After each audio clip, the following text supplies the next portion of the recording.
Welcome to Chillin' 101. We hope this video helps. You start by signing into the Google account that actually pays for Google One. This prevents canceling the wrong subscription. Once signed in, open One. Google.com or the Google One app on your phone so you're in the right interface.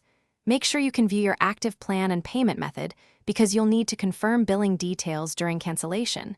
This avoids surprises like duplicate charges or orphan backups. Now that you're in and verified, move to the membership settings to begin cancellation. You now navigate to manage membership or membership settings.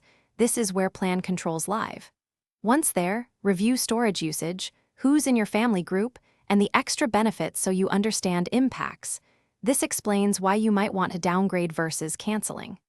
After reviewing, choose Cancel Plan and follow the on-screen confirmations. Google may offer switches like downgrade or pause. Follow each prompt carefully and make sure any important files are backed up elsewhere.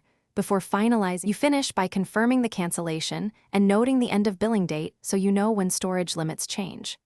Once canceled, check your email for confirmation and verify your account storage cap to avoid losing data. Make sure to move or delete files if you exceed the free quota. If something goes wrong, sign out and sign back in to refresh your session and retry the steps.